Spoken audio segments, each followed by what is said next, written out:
kali peristiwa Yesus membawa Petrus, Yohanes, dan Yakobus lalu naik ke atas gunung untuk berdoa. Ketika sedang berdoa, wajah Yesus berubah dan pakaiannya menjadi putih berkilau-kilauan, dan tampaklah dua orang berbicara dengan dia, yaitu Musa dan Elia. Keduanya menampakkan diri dalam kemuliaan dan berbicara tentang tujuan kepergian Yesus yang akan digenapinya di Yerusalem. Sementara itu Petrus dan teman-temannya telah tertidur, dan ketika terbangun mereka melihat Yesus dalam kemuliaannya, juga kedua orang yang berdiri di dekat Yesus itu. Dan ketika kedua orang itu hendak meninggalkan Yesus, Petrus berkata kepada Yesus, "Guru, betapa bahagianya kami berada di tempat ini. Baiklah, kami dirikan sekarang 3 kemah, satu untuk engkau, satu untuk Musa, dan satu untuk Elia." Tetapi Petrus tidak tahu apa yang dikatakannya itu. Sementara ia berkata demikian, datanglah awan menaungi mereka, dan ketika masuk ke dalam awan itu, takutlah mereka. Maka terdengarlah suara dari dalam awan itu yang berkata, "Inilah anakku yang kupilih, dengarkanlah dia." Ketika suara itu terdengar, nampaklah Yesus tinggal seorang diri. Murid-muridnya itu merahasiakan semua itu, dan pada masa itu mereka tidak menceritakan kepada siapapun apa yang telah mereka lihat. Demikianlah sabda Tuhan. Terpujilah Kristus. Silakan. Saudara-saudari yang terkasih dalam Tuhan, Shalom. Bacaan hari ini mengajak kita untuk merenungkan, melihat kaitannya dengan iman. Pertama-tama dengan iman. Kalau kita sungguh-sungguh merenungkan transfigurasi Yesus berubah rupa, lalu kita akan menemukan sebenarnya kaitan antara kemuliaan yang diawali dengan satu pengorbanan, penderitaan, dan kematian. Hari ini iman itu berbicara dalam 3 proses. Pertama, iman timbul dari pendengaran. Iman timbul dari pendengaran. Kedua, iman teruji dalam penglihatan. Dan terakhir, iman terpelihara dalam ketaatan. Yang pertama, iman timbul dari penglihatan, seperti yang dikatakan oleh Roma 10 ayat 17. Iman timbul dari pendengaran, Roma 10 ayat 17 bilang iman itu muncul dari pendengaran.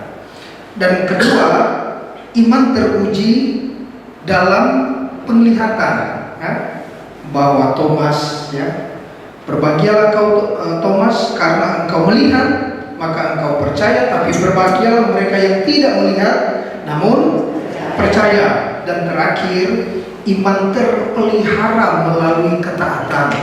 Nah, mari kita renungkan satu persatu secara singkat kita mulai setengah 8 lewat ini. Pertama, teman-teman, mari kita lihat tentang iman itu timbul dari pendengaran. Berapa kali di dalam kehidupan kita, dalam hidup beriman kita berdoa, Tuhan dengar. Tuhan dengar kita berdoa. Kadang-kala kalau misalnya permintaannya agak susah nih, agak ribet, doanya panjang sekali. Panjang sekali. Dan Tuhan sabar dengar kita punya doa. Tapi apakah kita pernah merenungkan Kayaknya kalau Tuhan mau ngomong langsung, mau ngomong ke kita begini teman-teman. Hei Bapak Anes, Mama Wati, ada nama Anes dan Wati di sana. Syukur, puji Tuhan. Kamu udah lama loh, 40 tahun kamu berdoa ngomong kepada saya. Saya dengar 40 tahun kamu doa ngomong terus. Ada enggak waktu kamu diam, saya ngomong, kamu dengar? Ada enggak kamu nangkap getar roh di dalam hatimu? Gimana saya mau ngomong, Bok? Kamu diam dulu. Selalu ngomong mulu, Tuhan bla bla bla. Enggak pernah diam sejenak untuk rasa. Kayaknya Tuhan lagi ngomong sesuatu dalam hati saya. Tak terkecuali saya, pastor, kaum berjubah ini ribut, sibuk dan begitu berisik dengan doa. Tuhan bla bla bla, Tuhan bla bla. Tapi ada waktu tertentu kita harus bersujud di depan Tuhan. Biarkan Dia sekarang yang ngomong, dan di sanalah iman akan muncul, akan timbul. Bapak Ibu percaya saya, pulang dari sini, tentu pulang ke rumah sendiri, jangan ke rumah orang. Pulang dari sini besok lusa masuk gereja, duduklah tenang, tanpa kata, tanpa rumusan, tanpa forma, tanpa merangkai. Satu kali coba di dalam gereja, tatap patung Yesus, salib Yesus, coba rasa apa yang Tuhan mau getarkan di dalam hati kita, dan kita bisa menangkap sapaan-sapaan halus roh. Carilah dahulu kerajaan Allah. Ini moto Perwiki rupanya. Bagaimana kita mencari itu juga muncul lewat pendengaran, meraba, menggapai, menangkap bahasa roh yang mau digetarkan di hati kita. Itu pertama. Yang kedua, iman itu teruji lewat penglihatan. Penglihatan pintu masuk segala macam kesenangan, bukan kebahagiaan. Kesenangan selalu muncul dari luar, kebahagiaan mengalir dari hati. Kesenangan berhadapan dengan kesedihan, berhenti senang. Berhadapan dengan cobaan, berhenti senang. Mau pergi belanja karena ada diskon di mall, ternyata harga normal lagi, berhenti senang. Tetapi kebahagiaan kendati dalam penderitaan, Anda tidak akan pernah berhenti bahagia. Kebahagiaan dari dalam. Dan kesenangan selalu melalui pintu penglihatan. Yang paling dekat gerbangnya adalah mata, penglihatan. Satu kali, Bapak Ibu, saya sudah pernah cerita ini atau belum? Ya, saya mengajar Pentateuk Taurat kepada para suster di Makassar. Saya nyetir sendiri. Saya pernah cerita ini? Belum. Saya nyetir sendiri. Ya, nyetir, lalu pas U-turn di Makassar itu saya ditabrak seorang ibu, cantik sekali. Bodinya bodi gitar. Masih muda. Dia tabrak saya. Pagi-pagi saya ngajar, waktu itu saya mau kasih ujian Pentateuk Taurat kepada para suster. Lalu ibu ini marah-marah. Bapak ini tunjuk-tunjuk saya lewat apa itu? Dia punya jendela. Saya tetap, karena sudah macet, diklaksonin lagi. Lalu saya agak begini, dia klakson terus. Ini mobil saya, ini mobilnya. Dia klaksonin dari belakang. Saya dalam hati, Bapak, Ibu sabar. Saya nggak akan lari, saya laki-laki bertanggung jawab. Saya nggak akan lari. Jadi mobilnya begini, dia langsung lampu, langsung dia serempet begini. Persis seperti polisi-polisi India ya. Begitu dia turun, dia pukul kaca mobil saya, jendelanya. Jadi saya turunin, saya bilang, kenapa Bu? Ibu yang nabrak kok saya yang disalahkan? Tidak boleh, Bapak harus lewat begini, harus ngambil ke kiri. Saya bilang, ada mobil di depan. Kalau saya ngambil kiri, saya nabrak mobil yang di depan. Kebetulan saya yang ibu tabrak. Oh iya, tapi tidak bisa. Wah, dia marah-marah, pokoknya nggak bisa direm. Bapak boleh ini, saya cari-cari permen lollipop supaya saya bukan hilang. Lalu cepat yang ngomong dan ribut banget di jalan. Saya berpikir, ini kalau saya tiba-tiba ada umat lewat, umat lihat, pastor, pagi-pagi benar. Kenapa seorang ibu marah-marah? Jadi saya bilang, ibu, kita langsung ke parkiran Burger King. Pergilah kami ke parkiran Burger King. Dia ambil kertas, ditaruh di depan mobil saya. Bapak lewat sini, Bapak begini. Saya tahu Pak, harusnya Bapak. Saya bilang, Ibu, saya ini mau cepat-cepat kasih ujian. Ada mahasiswa saya di Malino, kurang lebih 3 jam. Iya, saya juga mau ke kantor, saya sudah izin. Oke Bu, kita minta izin sama-sama. Sabar Bu.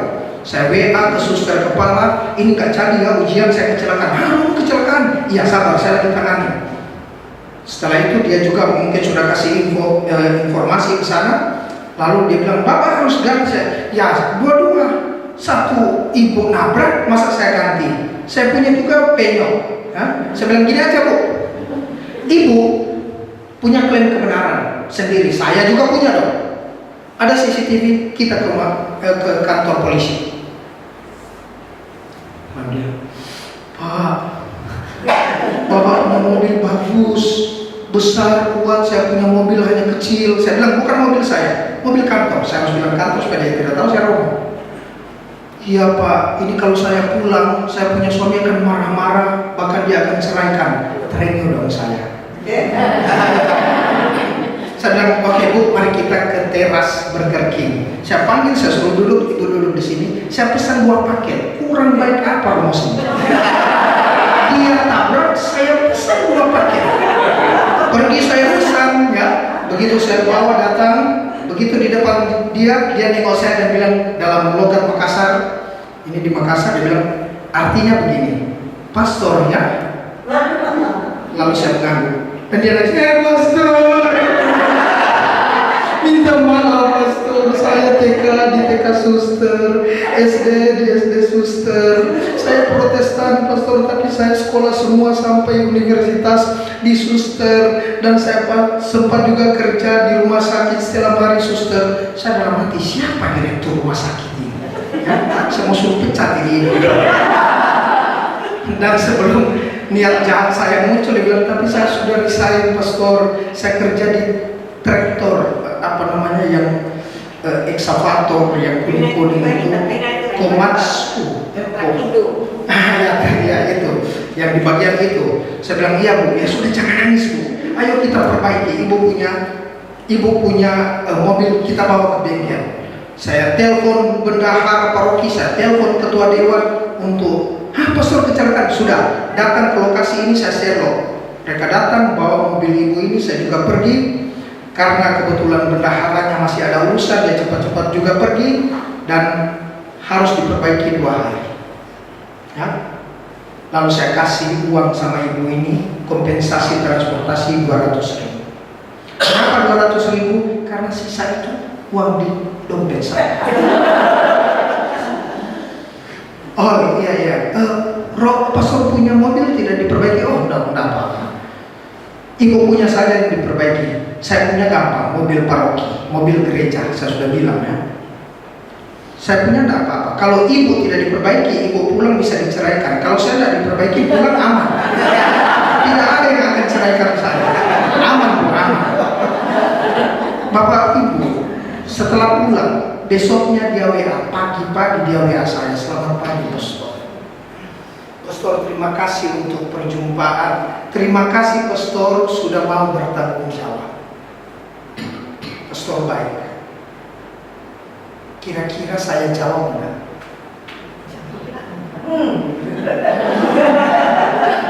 Saya jawab, dia WA saya pagi, saya jawab malam. Sama-sama Bu, selamat malam. Berikutnya, besoknya dia ambil mobil. Pastor, mobil saya sudah ambil Terima kasih atas kebaikan pastor. Saya belajar banyak tentang arti tanggung jawab dari pastor. Pastor baik banget. Saya jawabnya kali. Saya jawab. Sama-sama selamat malam. Besoknya lagi pagi, selamat pagi pastor. Bisakah sebentar malam kita makan malam berdua?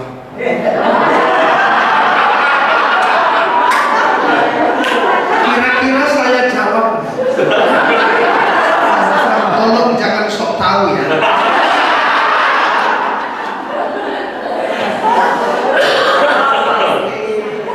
Bapak Ibu, saya tidak jawab. Kenapa? Saya tidak mau memulai apa yang sulit saya akhiri. Iman itu teruji lewat penglihatan. Rasa-rasanya ini bukan kasih. Ini sesuatu di luar kasih. Rasa-rasanya ini bukan kebahagiaan. Ini kesenangan. Karena kasih pasti akan mendidik, tidak pernah mendadak. Bersama dia saya lihat ini mendadak. Ada sesuatu yang muncul. Tapi kalau iman pasti berproses dan mendidik hati. Amin. Amin. Tidak bilang amin boleh pulang. Saudara-saudari yang terkasih dalam Tuhan. Pertama, iman timbul dari iman teruji lewat, dan terakhir iman terpelihara dalam ketaatan. Di akhir bacaan Injil tadi dikatakan, ya, kalau kita dengar baik-baik, yang dipanggil oleh Yesus ke Gunung Tabor siapa? Petrus, Paulus, Yohanes, dan Yakobus. 3 orang ini dipanggil oleh Yesus, murid 3 orang. Dia harus panggil laki-laki dulu. Kenapa? Karena di bagian Injil terakhir dia bilang, jangan kau bilang kepada siapapun apa yang kau lihat dan kau dengar tadi. Yang kau lihat dan kau dengar tadi, suara Bapa, inilah anak yang kukasihi. Yang kau lihat transfigurasi, jangan kau bilang kepada siapapun. Tadi itu sebelum anak manusia bangkit dari antara orang mati. Dia bilang kepada 3 laki-laki ini. Anda bisa bayangkan kalau yang dipanggil ibu-ibu. Bukan ibu-ibu yang di sini, soalnya ibu-ibu yang di kutub utara. Pasti cepat ini. Saya bukan diskriminatif gender, no. Ada saatnya ibu-ibu. Tadi Yesus bilang, sampai anak manusia bangkit dari antara orang mati. Ketika dia bangkit dari kubur, yang pergi bukan Petrus dulu, yang pergi bukan Yohanes, yang pergi bukan Yakobus, bukan, tapi perempuan digerakkan roh, pergi berlari pagi-pagi benar pada hari pertama minggu itu, lari ke kubur. Kenapa perempuan? Supaya dari mulut perempuan menyebar warta kebangkitan. Ada kodrat ilahi dalam diri dan mulut perempuan, ngomongnya tentang warta kebangkitan. Karena Tuhan tahu harus digerakkan dari mulut perempuan, berita kebangkitan pasti menyebar cepat. Amin. Bapak-bapak senang. Saudara-saudari yang terkasih, karena ketaatan kepada sang guru, maka proses tentang penyelamatan, tentang nubuatan berlangsung begitu apik, begitu rapi, penggenapan demi penggenapan. Semoga demikian. Amin. Bangkit berdiri, kita menyatakan iman kepercayaan kita.